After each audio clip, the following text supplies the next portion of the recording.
Washington, D.C., June 21. Editor's note: image has been converted to black and white. Adam Jones.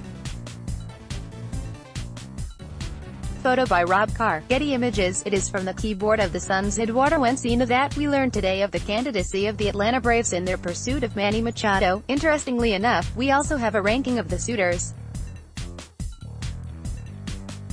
Right away, you can figure out the list. MLB teams even mildly interested in Machado's services based on casual glances at the current standings and their relative needs for third base or shortstop help. Boston, New York, Cleveland, Houston, Seattle. Right now, that's your playoff teams, with nobody else within 7 games of even a wild card slot.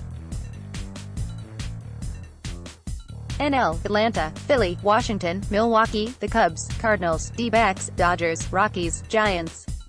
So that's 15 teams in contention, but many can be eliminated based on their needs or other considerations. Red Sox, no need. Yankees, Angelo's family would probably refuse to deal with the Mariners, non-competitive farm system. Astros, no need. Nationals, Angelo's family would refuse to deal with them. Rockies, no need. Giants, no budget or farm system. Cubs, no need, unless Bryant has an extended setback. That leaves only Cleveland in the AL. Atlanta, Philly, maybe the Dodgers, D-backs, Brewers, and Cardinals on my list.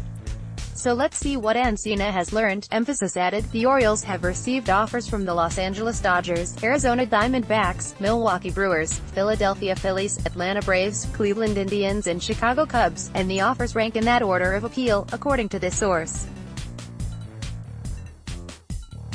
All the offers are said to be very close in appeal, according to the source. Several other teams have checked in on Machado.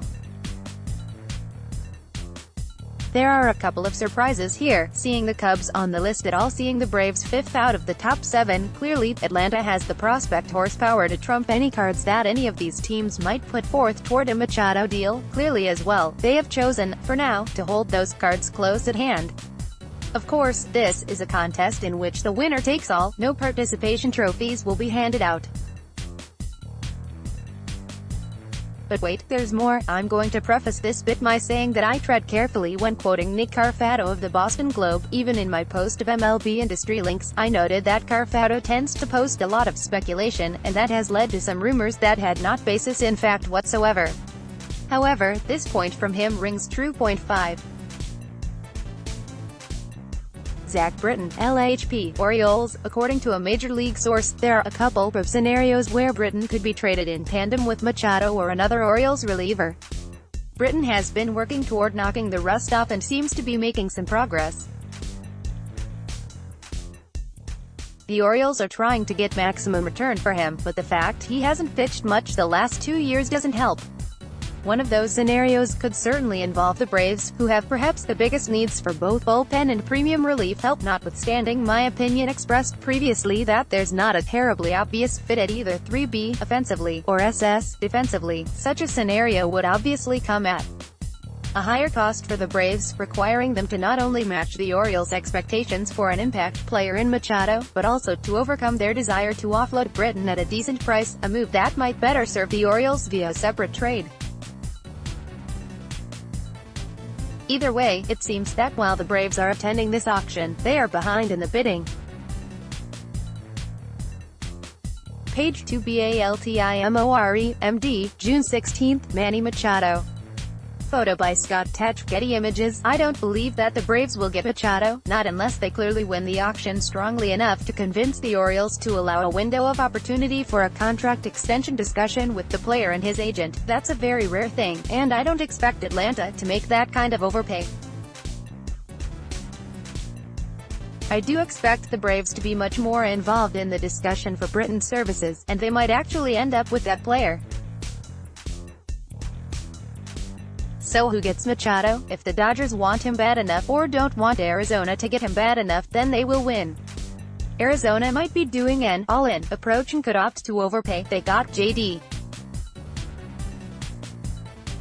Martinez last season, which worked out well for them. I think it comes down to one of those two teams. You could argue that whichever gets him wins the NL West, with the also-ran getting relegated to a dogfight to reach the wild card game. Of course, you could surmise that the same logic holds for the NL East. The Yankees could jump in if they go big, but as noted above, they'd have to deal high and hard on price to allow Baltimore to swallow such a transaction.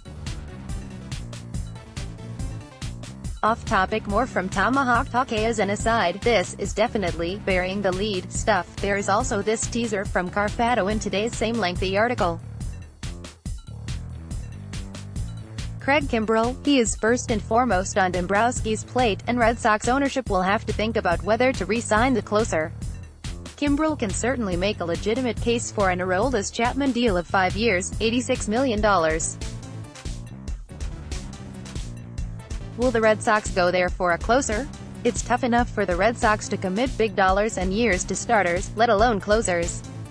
The Red Sox would have to think about a cheaper possibility such as Baltimore left-hander Zach Britton, who would likely not demand the salary Kimbrel will demand. That's a 2018 off-season topic, but he is effectively suggesting that the Red Sox might end up parting ways with old friend Craig Kimbrel, a homecoming, perhaps. But that's a topic for this winter.